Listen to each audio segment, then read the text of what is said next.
Comment s'alimenter pour lutter contre une maladie chronique ou s'en prémunir? Dans cette vidéo, vous découvrirez les concepts nutritionnels indispensables à connaître pour ne pas faire d'erreur dans vos choix alimentaires. Que vous soyez atteint ou non par une maladie chronique, à la fin de la vidéo, vous serez en mesure de déterminer quels sont les aliments bons pour vous et quels sont les aliments à éviter pour retrouver ou rester en santé.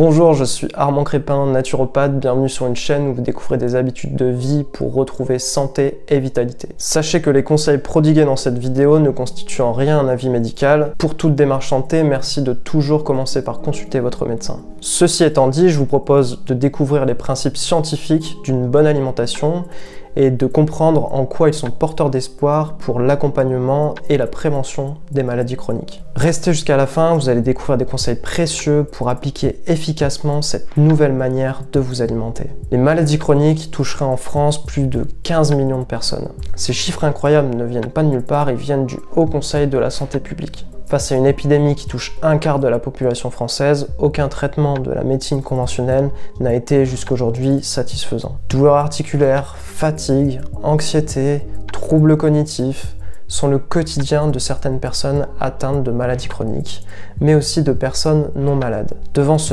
désert médical, certaines approches, notamment alimentaires, se sont faites remarquer, notamment pour leurs résultats.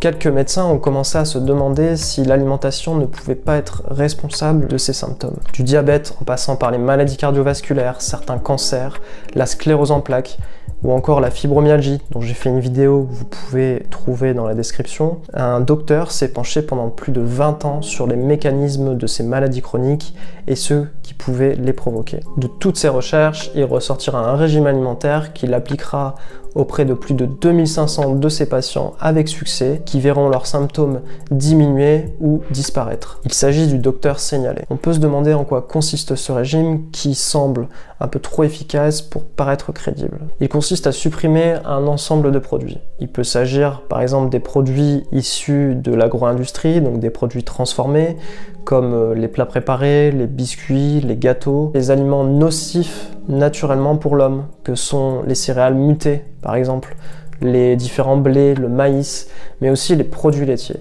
Pour bien comprendre la logique, il faut tout d'abord faire un petit détour par le processus de digestion. Pour simplifier, je l'ai divisé en 3 étapes. Étape numéro 1, commencer par comprendre ce qu'est une enzyme digestive. Les enzymes digestives sont comme un outil qui permettent de découper, de fractionner les nutriments que nous ingérons. Ces enzymes sont présentes tout le long du tube digestif, que ce soit dans la salive, dans l'estomac, dans les intestins. Pour simplifier, disons que chaque enzyme est spécifique à un type d'aliment. C'est pourquoi il existe de nombreuses sortes d'enzymes. La nature et la quantité de ces enzymes varient d'une personne à l'autre. Cela dépend en fait du patrimoine génétique de cette personne. On parle ici donc de patrimoine enzymatique. C'est en effet au fil du temps et de la nature des aliments que l'être humain trouvait dans son environnement qu'il s'est constitué un patrimoine enzymatique. En quelque sorte, une capacité à digérer les aliments qu'il trouvait. Étape numéro 2, après la digestion, vient normalement l'absorption. Le fait de fractionner les aliments permet à l'organisme d'extraire les nutriments qui composent ces mêmes aliments. Une fois ces aliments donc décomposés, donc rendus plus petits par les enzymes, ils vont pouvoir passer la barrière intestinale, arriver dans le sang, puis être distribués à l'ensemble de l'organisme. Le passage des nutriments ne se fait pas tout seul. Ils sont sélectionnés pour pouvoir passer. À ce propos, vous avez sûrement déjà entendu parler de la notion de barrière intestinale. Étape numéro 3, stagnation et intoxication. Que se passerait-il si nous ingérions des aliments dont nous ne disposons pas des enzymes spécifiques pour les digérer? Je vous l'ai dit, nous disposons d'un capital enzymatique. Si on n'a pas les enzymes nécessaires pour tel ou tel aliment, logiquement, on ne peut pas le digérer. Vous êtes d'accord? Eh bien, c'est ce point qui est fondamental dans l'approche du docteur Jean Seignalé et de son régime. Le fait que nous ne disposions pas de certaines enzymes pour digérer certains aliments, les aliments que je vous ai cités, par exemple les produits laitiers ou certaines céréales mutées, fait que ces aliments vont stagner au niveau des intestins et créer une prolifération de bactéries qui vont attaquer en fait les intestins et les jonctions serrées, qui ont notamment pour fonction d'empêcher le passage des bactéries, les toxines, mais aussi des macromolécules alimentaires, les bouts d'aliments non digérés. Donc les jonctions serrées cèdent, ce qui laisse une brèche dans laquelle vont s'engouffrer les éléments dont je viens de parler. Le foie, qui est l'organe donc de détoxication, va en quelque sorte agir en second rempart et va inactiver certaines de ces molécules toxiques pour l'organisme. Mais il va en fait être vite submergé par l'ensemble de ces polluants qui n'ont rien à faire dans l'organisme. Donc la stagnation des morceaux alimentaires et les réactions en chaîne qui vont suivre vont être appelées par le docteur signalé les intolérances alimentaires. Et de ces intolérances alimentaires vont naître une maladie qu'on appelle une maladie d'encrassage, donc une maladie où en fait des déchets vont se retrouver dans l'ensemble de l'organisme et l'organisme ne saura plus les éliminer. Donc ces molécules vont perturber l'ensemble de la physiologie du corps, c'est-à-dire le fonctionnement de l'organisme, et générer donc de manière périphérique à différents endroits de l'inflammation chronique. Et c'est cette inflammation chronique que l'on retrouve justement dans les maladies chroniques. Il faut noter que les perturbations de ces différentes molécules dans l'organisme et au niveau de certains organes sont d'autant plus importantes qu'il y a ce que les scientifiques appellent une susceptibilité génétique, c'est-à-dire une sensibilité chez une personne, donc une sensibilité génétique pour un organe donné. Une personne qui a par exemple les poumons fragiles va potentiellement, avec ce phénomène de porosité intestinale, avoir plus facilement des problèmes au niveau du poumon qu'à un autre organe. Avec cette notion de porosité intestinale, il ne faut cependant pas généraliser. La paroi intestinale n'est pas à 100% étanche. La porosité intestinale peut être normale si elle n'est pas exacerbée. C'est vraiment à partir du moment où cette porosité est importante et où du coup les intestins deviennent une véritable passoire que l'on peut avoir les problèmes physiologiques dont je viens de vous parler. Le régime du docteur signalé permet bien souvent le rétablissement de la barrière intestinale et le retour à la santé. De nombreux témoignages sur internet attestent également de l'efficacité de ce régime. On l'a dit, une alimentation moderne entraîne des intestins poreux qui vont entraîner les maladies chroniques. La thérapeutique du docteur signalé nous invite donc à faire d'autres choix alimentaires, d'éviter tous les produits industriels puisque notre corps ne dispose pas des enzymes pour digérer ces aliments. Nous avons vu également qu'il fallait éviter toutes les céréales mutées. On a parlé des différents blés et du maïs. Préférer à ces céréales, par exemple les pommes de terre, le quinoa, le sarrasin. Un autre point par contre que l'on n'a pas encore abordé, il s'agit de la cuisson. Il ne faut surtout pas dépasser la température de 140 degrés lorsque l'on cuit ces aliments. Une cuisson au-delà de 140 degrés va également générer pour certains aliments des molécules que l'on appelle les molécules donc de Maillard qui sont directement nocives pour l'organisme. Il faut donc veiller à cuire ces aliments à la vapeur douce et également, si l'on veut toujours utiliser son four, l'utiliser mais ne pas dépasser les 140 degrés, quitte à augmenter la durée de cuisson. Toujours en ce qui concerne la cuisson des aliments, il faut particulièrement se méfier des aliments qui proviennent de l'industrie agroalimentaire. Ces aliments sont surcuits, notamment dans les plats préparés, mais c'est également le cas pour les produits laitiers, qui sont donc issus de lait dit UHT. Qui sont en fait stérilisés à ultra haute température. Maladie chronique ou non, nous sommes vraiment logés à la même enseigne. Il faut apprendre à se désintoxiquer de tous ces produits que nous sommes incapables de digérer.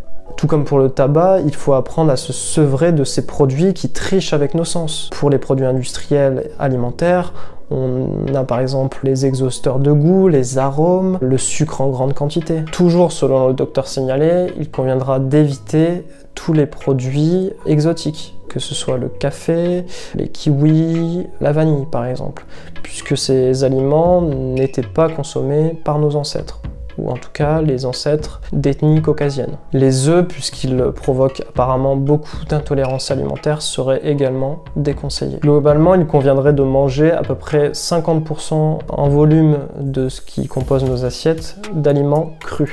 Surtout, si vous souhaitez incorporer tous ces changements dans votre alimentation, il conviendra de le faire de manière progressive, de manière à ne pas créer ce que l'on appelle donc des TCA, des troubles du comportement alimentaire, qui pourraient en fait engendrer pire que mieux. Rien ne sert de faire des efforts si c'est pour que dans 2 semaines, vous vous jetiez sur tous les paquets de biscuits de votre maison. Si vous souhaitez mettre en place ce régime, vous découvrez que les habitudes alimentaires préconisées se mettent en place relativement facilement et que ça n'amène en rien des privations puisqu'on découvre différentes saveurs et différents plats que l'on ne consommait pas avant. Le mot d'ordre est donc de retrouver une alimentation naturelle, une alimentation dite physiologique, que notre corps a la capacité de digérer. Donc ce retour à une forme d'alimentation naturelle n'est pas sans rappeler le lien entre hygiène alimentaire et écologie. On découvre par exemple les dangers que représentent les OGM, l'huile de palme, la surconsommation de viande, que ce soit sur la santé ou sur l'environnement. C'est pourquoi il est doublement intéressant de consommer des produits locaux issus de son propre terroir. En plus de diminuer la distance entre le producteur et le consommateur et donc de baisser l'empreinte écologique des denrées alimentaires, ce système permet à chaque être humain de consommer des aliments dont il possède le patrimoine génétique pour les digérer. Comme je vous l'avais dit, en plus de ce régime, il existe des moyens pour accélérer le rétablissement de l'organisme. Pour favoriser le rétablissement de la barrière intestinale, il est également important de consommer suffisamment d'oméga 3. C'est pourquoi je vous conseille de consommer une cuillère à soupe d'huile riche en oméga 3, donc il peut s'agir de cameline, de colza ou d'huile de noix par exemple. Il conviendrait aussi de temporiser les acides générés par ce phénomène d'inflammation au niveau des intestins. C'est pourquoi je vous conseille donc de consommer des pommes de terre, de la salade par exemple au niveau des aliments. Certains compléments alimentaires très complets permettent d'apporter les nutriments essentiels à une bonne santé des intestins. C'est le cas notamment du perméarégule de chez Copmed. La prise de probiotiques après notamment cette cure de perméarégule peut être aussi intéressante puisqu'elle va permettre d'ensemencer les intestins de bactéries bénéfiques. Pour favoriser le fonctionnement normal des différentes enzymes de l'organisme, le docteur Seignalé avait également pour coutume de prescrire à ses patients des compléments en micronutrition, c'est-à-dire en vitamines, en minéraux, mais aussi en oligo-éléments. Je vous mets l'ensemble des liens pour acheter ces compléments alimentaires dans la description de la vidéo. Nous avons parlé aujourd'hui de l'impact de l'alimentation sur la santé intestinale. Sachez que le docteur Seignalé a recensé d'autres facteurs qui peuvent être délétères pour les intestins. Donc il peut s'agir de différents médicaments, des anti-inflammatoires, des corticoïdes, mais également de la chimiothérapie, de la radiothérapie. Dans un autre registre, on aura par exemple les radicaux libres, mais aussi le tabac et les pesticides. On a vu dans cette vidéo que l'alimentation était déterminante pour rester en bonne santé ou pour se préserver des maladies qui nous touchent. Vous connaissez maintenant les mécanismes qui génèrent une porosité intestinale et qui peuvent être très délétères pour l'organisme. Sachez toutefois, et comme je l'ai dit dans la vidéo, qu'il existe différents facteurs qui peuvent expliquer les maladies chroniques et que l'alimentation n'est pas le seul. Il faut prendre en compte le facteur génétique, mais aussi les facteurs environnementaux, ce que l'on a fait partiellement. On a parlé d'alimentation, mais on pourrait très bien encore plus parler des différents polluants. Un facteur que l'on n'a pas évoqué, par contre, c'est le facteur émotionnel, la gestion du stress. Est-ce que vous gérez vos émotions? Est-ce que vous n'êtes pas stressé en permanence? Cette vidéo touche à sa fin, merci de l'avoir suivie. N'hésitez pas à dire ce que vous en pensez dans les commentaires et aussi à poser vos questions. J'espère en tout cas qu'elle vous aura aidé dans votre chemin vers une meilleure santé. À très vite.